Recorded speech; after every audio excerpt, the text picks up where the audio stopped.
আজকে ইংরেজির এমন একটা মারপ্যাচ নিয়ে কথা বলবো যেটা দেখতে একদম নিরীহ মনে হলেও পরীক্ষার হলের নম্বর কাটার ওস্তাদ। আমরা বলছি প্রোনাউনের কথা, যাকে আমি বলি এক ধরনের সাইলেন্ট কিলার। দারুণ একটা নাম দিয়েছ, আর এটা একদম সত্যি। ইটস, দের, মি, আয়ের মতো এই ছোট ছোট শব্দগুলোর আড়ালেই কিন্তু সবচেয়ে খতরনাক ফাঁদগুলো পাতা থাকে। হুম। আজকের আলোচনার মিশনটা খুব পরিষ্কার। এসএসসি পরীক্ষার্থীদের জন্য তৈরি করা কিছু নোটসের গভীরে গিয়ে এই সাইলেন্ট কিলারের প্রত্যেকটা অস্ত্রকে চিনে নেওয়া আর কি সেগুলো থেকে বাঁচার কৌশলটা শিখে ফেলা। তাহলে আর দেরি কেন? চলুন এই সাইলেন্ট কিলারের প্রথম চালটা একটু বিশ্লেষণ করা যাক। আমাদের নোটসের রুল 19-এ এভরিবডি, সামওয়ান, ইচ মনের মতো শব্দগুলোর কথা বলা আছে। আমার প্রথম প্রশ্নটা হলো, এভরিবডি শব্দটার মধ্যেই তো এভরিবডি বা সবাই আছে, তাহলে ব্যাকরণ কেন একে প্লুরাল বা বহুবচন হিসেবে দেখে না? এই বিভেদটার কারণ কি? এটাই হলো প্রথম এবং সবচেয়ে বড় মনস্তাত্ত্বিক ফাঁদ। আমরা এভরিবডি শুনেই একটা ভিড়ের কথা কল্পনা করি, কিন্তু ব্যাকরণের দৃষ্টিভঙ্গিটা একটু অন্যরকম। আচ্ছা। ভাবুন তো, এভরিবডি শব্দটা একটা ক্যামেরার মতো, যেটা একটা ভিড়ের ছবি না তুলে সেই ভিড়ের প্রত্যেকটা মানুষের আলাদা আলাদা পোর্ট্রেট তুলছে। ও, ইন্টারেস্টিং। ফোকাসটা যেহেতু প্রত্যেকটা ইন্ডিভিজুয়াল বা এককের উপর, তাই গ্রামারও তাকে সিঙ্গুলার বা একবচন হিসেবেই দেখে। বাহ, এই ক্যামেরার উদাহরণটা দারুণ। তার মানে শব্দটা একটা গ্রুপকে বোঝালেও তার ফোকাসটা গ্রুপের প্রত্যেক সদস্যের উপর আলাদাভাবে থাকে। এই কারণেই এটা সিঙ্গুলার। ঠিক ধরেছ। আর এই একটা লজিক থেকেই দুটো খুব গুরুত্বপূর্ণ নিয়ম বেরিয়ে আসে, যেগুলো পরীক্ষায় বারবার আসে। আচ্ছা। প্রথমটা সহজ, এদের পরে ভার্ব সবসময় সিঙ্গুলার হবে, যেমন এভরিবডি ইজ প্রেজেন্ট, আর নয়, অথবা everyone has a dream, have নয়। আর দ্বিতীয় নিয়মটা, আমার ধারণা ওটাই আসল ফাঁদ। একদম। দ্বিতীয় নিয়মটা প্রোনাউনের ব্যবহার নিয়ে। যেহেতু এভরিবডি সিঙ্গুলার, তাই এর পরে যে প্রোনাউন বসবে সেটাও সিঙ্গুলার হতে হবে, তাই তো? ঠিক। আর প্রচলিত নিয়ম অনুযায়ী যখন জেন্ডার নির্দিষ্ট করে বলা থাকে না, তখন ম্যাসকুলিন জেন্ডার অর্থাৎ হিজ ব্যবহার করতে হয়, ডেয়ার ব্যবহার করা যাবে না। তার মানে যদি পরীক্ষায় প্রশ্ন আসে everybody should do their duty, তাহলে বাক্যটা ভুল, যদিও শুনতে একদম ঠিক মনে হচ্ছে। পরীক্ষার হলের জন্য এটা 100% ভুল। এটাই এসএসসির একটা ক্লাসিক ট্র্যাপ।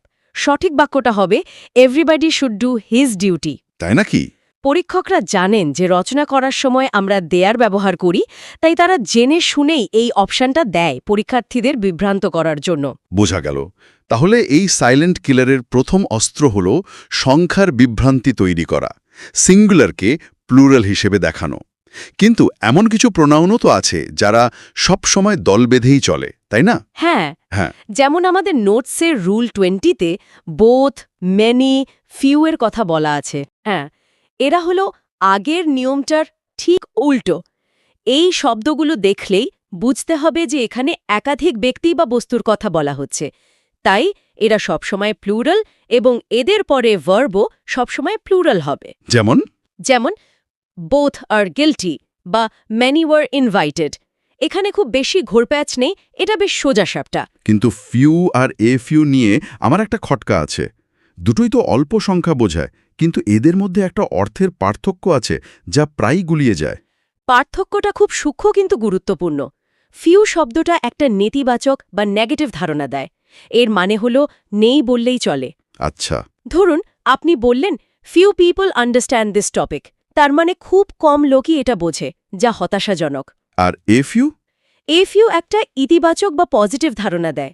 এর মানে হলো অল্প কিছু আছে, যেমন আ ফিউ গুড ফ্রেন্ডস আর অল আই নিড, মানে আমার অল্প কিছু ভালো বন্ধু আছে এবং আমি তাতেই খুশি। বাহ। একটা এ যোগ হয়েই পুরো অর্থটা নেতিবাচক থেকে ইতিবাচক হয়ে গেল। দারুণ। তার মানে একটা এ কতটা শক্তিশালী হতে পারে এটা তার প্রমাণ। তবে পরীক্ষার দৃষ্টিকোণ থেকে সবচেয়ে জরুরি বিষয় কোনটা? পরীক্ষার জন্য সবচেয়ে জরুরি তথ্যটা হল অর্থের পার্থক্য যাই হোক না কেন, ফিউ এবং এ ফিউ দুটো শব্দের পরে ভার্ব কিন্তু সবসময় প্লুরাল হবে। ও, দুটোতেই প্লুরাল হবে? হ্যাঁ, যেমন ফিউ স্টুডেন্টস হ্যাভ পাস্ট এবং a few students have passed, দুটো ক্ষেত্রেই প্লুরাল ভার্ব হ্যাভ ব্যবহার হচ্ছে, সিঙ্গুলার হ্যাজ নয়। পরীক্ষার্থীরা অনেক সময় অর্থের পার্থক্য নিয়ে ভাবতে গিয়ে এই মূল নিয়মটাই ভুল করে ফেলে। তাহলে আমরা দেখলাম এই সাইলেন্ট কিলার কিভাবে সংখ্যা নিয়ে বিভ্রান্তি তৈরি করে, কিন্তু এর আরেকটা বড় অস্ত্র হল শব্দের অবস্থান।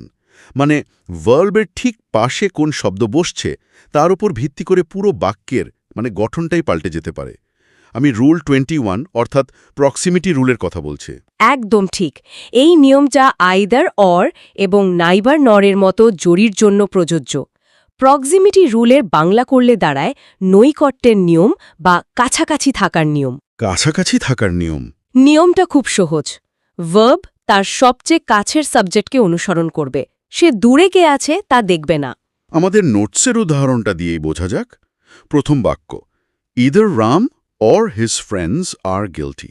এই বাক্যে ভার্ব হল আর, এর ঠিক আগেই আছে হিজ ফ্রেন্ডস, যা একটি প্লুরাল নাউন, তাই ভার্বও প্লুরাল মানে আর হয়েছে। বাক্যের শুরুতে থাকা রাম, যা সিঙ্গুলার, তার কোনো প্রভাব ভার্বের উপর পড়ছে না, কারণ সে ভার্ব থেকে দূরে। একদম। ভার্ব তার কাছের প্রতিবেশীর কথা শুনে। বাহ, কাছের প্রতিবেশীর ধারণাটা দারুণ। কিন্তু এটা কি ভাষার একটা দুর্বলতা নয়, যে বাক্যের শুরুতে স্টুডেন্টস শুনেও আমাদের শেষ পর্যন্ত অপেক্ষা করতে হচ্ছে টিচারের জন্য, যেমনটা দ্বিতীয় উদাহরণে আছে? Neither the students know the teacher is present. এটা খুব ইন্টারেস্টিং একটা প্রশ্ন। এটাকে দুর্বলতা না বলে ভাষার একটা বৈশিষ্ট্য বলা ভালো, আর পরীক্ষকরা ভাষার এই বৈশিষ্ট্যকে ফাঁদ হিসাবে ব্যবহার করে। ওই বাক্যে বেশিরভাগ পরীক্ষার্থী বাক্যের শুরুতে স্টুডেন্টস মানে প্লুরাল দেখেই দ্রুত আর বসিয়ে দেবে, কিন্তু নিয়ম অনুযায়ী ভার্ব ইজের ঠিক আগের সাবজেক্ট হল দ্য টিচার, যা সিঙ্গুলার। ও আচ্ছা, তাই ভার্বও সিঙ্গুলার হবে, অর্থাৎ ইজ বসবে। তার মানে মূল সূত্রটা হলো ভার্বের একদম পাশের জনকে দেখতে হবে, দূরের আত্মীয়কে নয়। এর চেয়ে সহজ করে আর বলা সম্ভব না। একদম। এবার এমন একটা ফাঁদের কথা বলবো, যেটা শুধু পরীক্ষা নয়, দৈনন্দিন লেখাতেও আমাদের ভোগায়। রুল 23, ইটস আর ইটস। স্বীকার করতে লজ্জা নেই, এই ভুলটা আমার অটো কারেক্টও সবসময় ধরতে পারে না।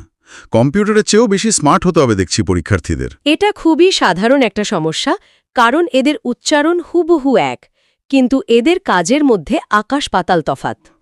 পার্থক্যটা একবার মাথায় ঢুকিয়ে নিলে আর ভুল হবে না। প্রথমে আসি ইটসের কথায়, যেখানে কোনো অ্যাপস্ট্রফি নেই। আচ্ছা, এটি একটি পজেসিভ অ্যাডজেক্টিভ, যার মানে এটার বা ইহার। এটা মালিকানা বোঝায়, ঠিক যেমন মাই, হেজ, হার বা ইয়র মালিকানা বোঝায়। যেমন দ্য ক্যাট লিকড ইটস প, এখানে থাবাটা বিড়ালের, তাই মালিকানা বোঝাতে ইটস বসেছে।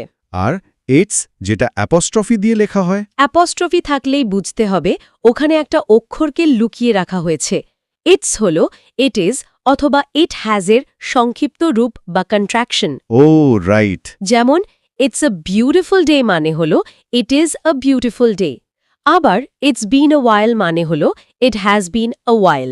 আমাদের নোটসে এসএসসি এর একটা খুব পছন্দের ভুলের উদাহরণ দেওয়া আছে। The baby is crying for its mother. হ্যাঁ, এটা একটা মারাত্মক ভুল। এখানে ইটস মাদার লিখলে তার মানে দাঁড়ায় ইট ইজ মাদার।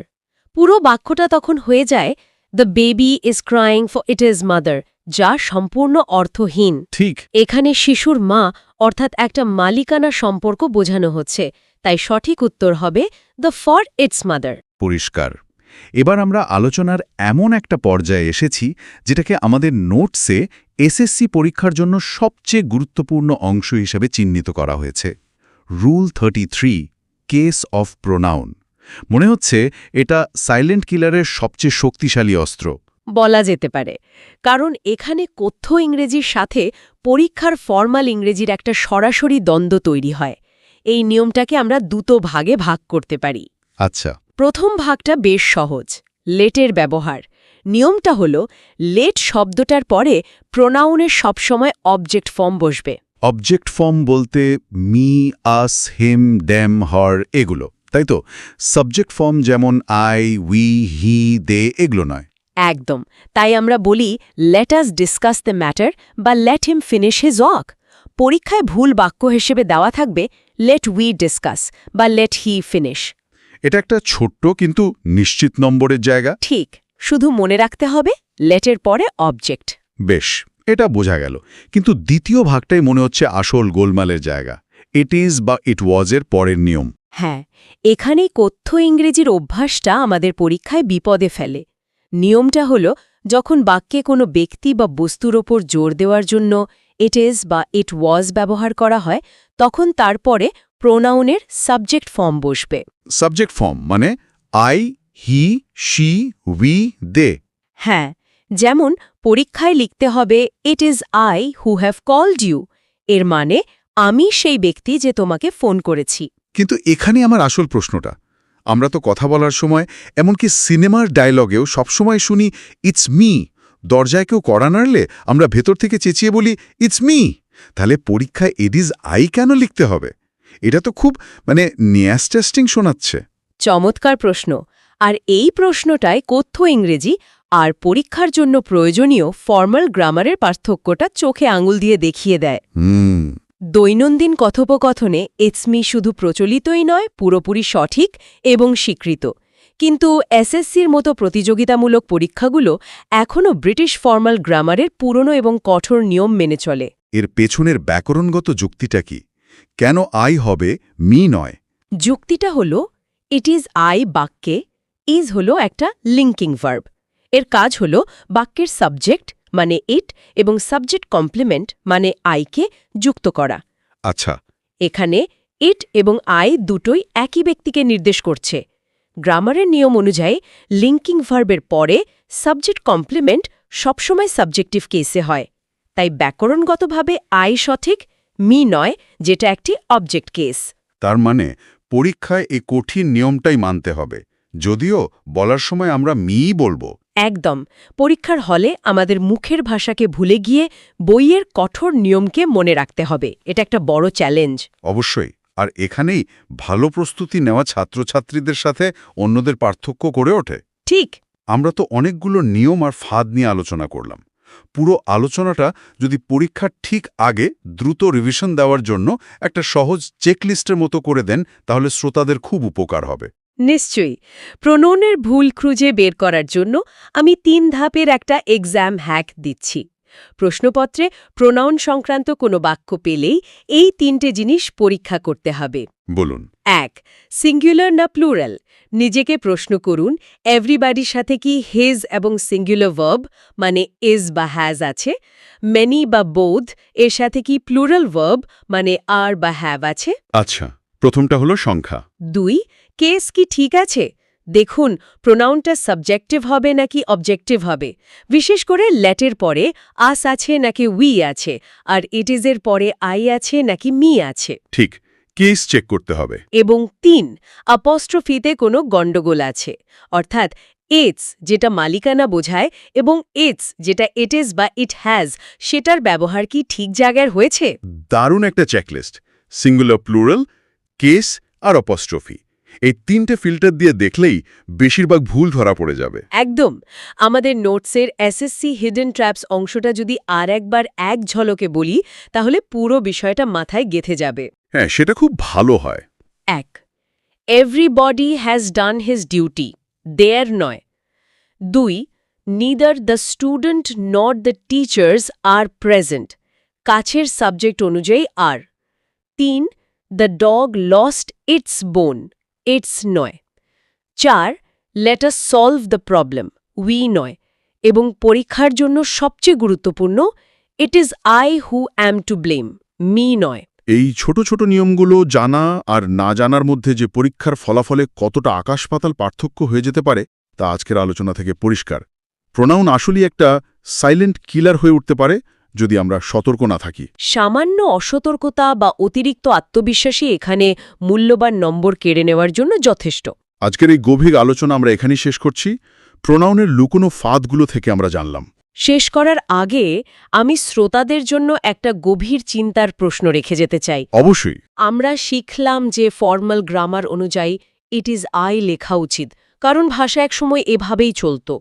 কিন্তু আমরা এও জানি যে ভাষা নদীর স্রোতের মতো, সময়ের সাথে সাথে বদলায়, আর মানুষের সাধারণ ব্যবহারই তার গতিপথ ঠিক করে দেয়। ঠিক। আজকে যেটা কথ্য ভাষায় ভুল, কাল সেটাই নিয়ম হয়ে যেতে পারে।